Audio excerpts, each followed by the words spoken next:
नमस्ते बच्चों, एक बार फिर से आपका स्वागत है हिंदी ऑनलाइन क्लासेस में। जैसा कि आप जानते हैं, इन दिनों हम लेसन 3 और 4 का रिवीजन कर रहे हैं। पार्ट 3 का रिवीजन हम कर चुके हैं। आशा करती हूँ आपने अभ्यास किया होगा। चलिए, आज के इस सेशन में हम अपने पार्ट 4 होली, जो कि एक कविता है, उसका फिर से पठन करेंगे। फिर पाठ में आए व्याकरण वाले अभ्यास, चंद्रबिंदु और अनुस्वार अनुनासिक वाला अभ्यास फिर से दोहराएंगे। पाठ से संबंधित सारे अभ्यास कार्य करेंगे। चलिए बढ़ते हैं आज के इस पाठ की ओर। कविता होली। होली को सब क्यों कहते रंगों का त्योहार, गिनती के 6-7 रंग ही दिखते हैं हर बार। काले पीले हरे बैंगनी नील गुलाबी लाल, इन्हें छोड़कर किसी रंग के बिकते नहीं गुलाल। हमसे पूछो तो होली है बेरंग त्योहार, उससे ज्यादा रंगीन होता सब्जी का बाजार। अदरक लहसुन नींबू बैंगन शलगम और चुकंदर, प्याज टमाटर गोभी मेथी हर दुकान के अंदर। फूलों के रंगों की गिनती करने बैठो आज, हफ्ते भर तक गिनने पर खत्म न होगा काज। चिड़ियों कीड़ों जानवरों के रंग अगर गिनवाएं, जीवन भर बस बैठे बैठे उनको गिनते जाएं। आंख खोलकर अगर कोई दुनिया को देखने पाए, होली का भरपूर मजा हर रोज उसे मिल जाए। आइए बच्चों, अब पढ़ते हैं रंगों के बारे में। रंग मुख्य रूप से 2 प्रकार के होते हैं, प्राइमरी कलर्स और सेकेंडरी कलर्स। प्राइमरी रंग होते हैं, प्राथमिक रंग जिन्हें हम कहते हैं, वे हैं लाल, पीला और नीला। इन्हीं तीनों रंगों के मिलने से दूसरे अन्य रंग बनते हैं, जिन्हें हम सेकेंडरी कलर्स कहते हैं। चलिए आइए उनके बारे में भी जान लेते हैं। लाल, पीला और नीला प्राथमिक रंग हैं। सेकेंडरी कलर्स हैं लाल और पीले के मिलने से ऑरेंज रंग बनता है, नारंगी रंग। लाल और पीले के रंग के मिलने से नारंगी रंग बनता है। पीले और नीले रंग के मिलने से बनता है हरा रंग।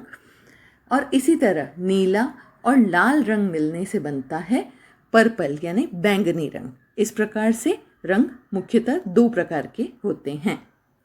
अब है हमारा हिंदी व्याकरण का टॉपिक, बिंदु और चंद्र बिंदु का प्रयोग, अनुस्वार और अनुनासिक का प्रयोग। सबसे पहले अंग की मात्रा का प्रयोग कहाँ कहाँ होता है, अंग की मात्रा वाले शब्द पढ़ते हैं।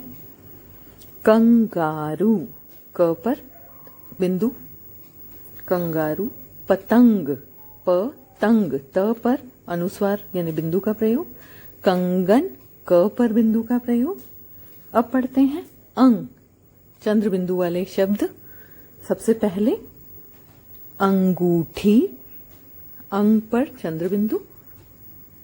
बांसुरी, आ के साथ चंद्र बिंदु का प्रयोग, इसलिए बा के ऊपर चंद्र बिंदु। सांप, सा के ऊपर चंद्र बिंदु का प्रयोग। बांस, यहां भी आ की मात्रा है, इसलिए चंद्र बिंदु का प्रयोग होगा। और अंत में आंगन, आ की मात्रा है, इसलिए आंगन। अब बोल बोलकर हम पढ़ लेते हैं कुछ वाक्य, अभ्यास और कर लेते हैं बच्चों। माँ, घूंट, पूंछ, ऊंट, सूंड, यहाँ, वहां, कहाँ, पांव, धुआं, गांव, चांद। देखिए बच्चों, जहां आ की मात्रा का प्रयोग हुआ है वहां वहां हमने चंद्र बिंदु का प्रयोग किया है। जांच, आंख, सांप, मांद, कांच, पांच, टांग, दांत, चांदी, आंसू, चांदनी, आंचल, आंगन, बांसुरी, अंगूठी, उंगली। इस टेबल के अंदर ये जो लिस्ट हमने आपके सामने रखी है, इसमें आ की मात्रा के एग्जाम्पल्स दिए हैं, और जहां छोटा ऊ और बड़े ऊ का प्रयोग हुआ है वहां भी चंद्र बिंदु का ही प्रयोग हमें करना है। चलिए अब कुछ सेंटेंसेस पढ़ लेते हैं, वाक्य पढ़ लेते हैं। मेरा नाम चांदनी है, मैं गांव में रहती हूँ, मैं 5 बजे उठती हूँ, फिर दांत साफ करती हूँ, चंचल बांसुरी मत बजा, माँ का कहना मान। बच्चों, यहां पर भी देखिए अनुस्वार और अनुनासिक दोनों के प्रयोग का एग्जाम्पल है आपके सामने। इसका भी आपको अभ्यास करना है। आइए पढ़ते हैं पाठ में आए हुए कुछ शब्द जो है नए शब्द। होली, त्योहार, बाजार, दुनिया, ये पाठ में आए हुए नए शब्द हैं। इनका आपको बोलकर अभ्यास करना है। होली, त्योहार, बाजार, दुनिया। बढ़ते हैं पाठ में आए हुए शब्दार्थ की तरफ। बच्चों, पाठ 4 में एक ही शब्दार्थ है, काज। काज का अर्थ होता है काम। जो भी हम कोई काम करते हैं उसे काज कहते हैं हिंदी में। काज, काम। नीचे दिए गए फल और सब्जियों के सामने रंगों के नाम लिखे हैं। सही रंग पर गोला बनाएं। ध्यान रहे कि एक से ज्यादा सही उत्तर हो सकते हैं। टमाटर। टमाटर किस रंग का होता है? लाल, हरा, नीला या पीला? तो बच्चों, लाल टमाटर होता है, और जब टमाटर कच्चा होता है तो वह हरा होता है। दोनों सही उत्तर हैं। सेब। सेब भी हरे रंग का भी होता है और लाल सेब भी होता है, तो दोनों सही उत्तर हैं। बढ़ते हैं आगे। केला। तो बच्चों, जब केला कच्चा होता है तो वह हरे रंग का होता है, और जब पक जाता है तो पीला होता है।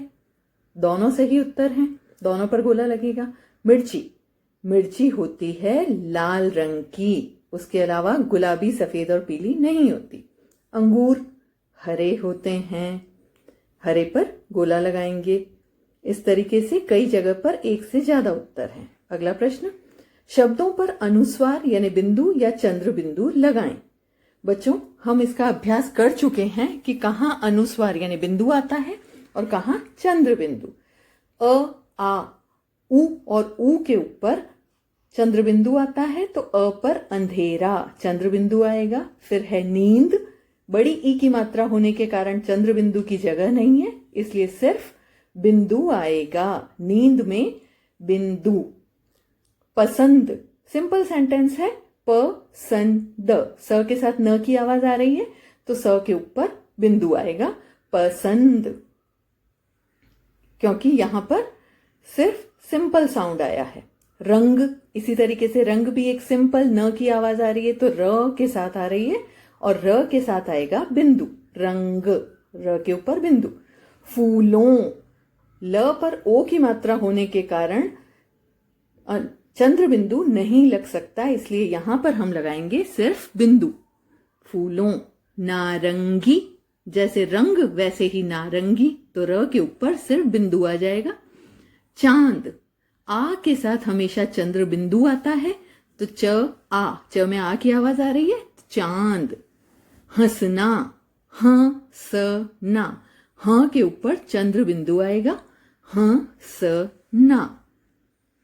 अगला है पाव। पांव, पांव बनेगा बच्चों, आ का जहां पर स्वर आता है वहां पर चंद्र बिंदु लगता है, आ के साथ चंद्र बिंदु, तो पांव, पांव बनेगा। इसी तरह बैंगनी, ए की मात्रा आने के कारण चंद्र बिंदु की जगह नहीं है, इसलिए सिर्फ बिंदु लगेगा, बैंगनी। ए की मात्रा के साथ सिर्फ बिंदु, बैंगनी। इस तरीके से ये सारा हमारा चंद्र बिंदु और अनुस्वार कहाँ आते हैं उसका अभ्यास पूरा होता है। तो बच्चों, आज के इन अभ्यास कार्य के साथ ही हमारा यह पाठ 4 होली का रिवीजन यहाँ पे कंप्लीट होता है। अब आपको पाठ को फिर से पढ़ना है, पाठ के सारे अभ्यास कार्य करने हैं और व्याकरण का भी अभ्यास करना है। चंद्र बिंदु और बिंदु का प्रयोग कहाँ होता है यह भी अभ्यास करना है। मिलेंगे कुछ समय बाद वापस अपने अगले सेशन में। तब तक के लिए घर पर रहिए, सुरक्षित रहिए। धन्यवाद।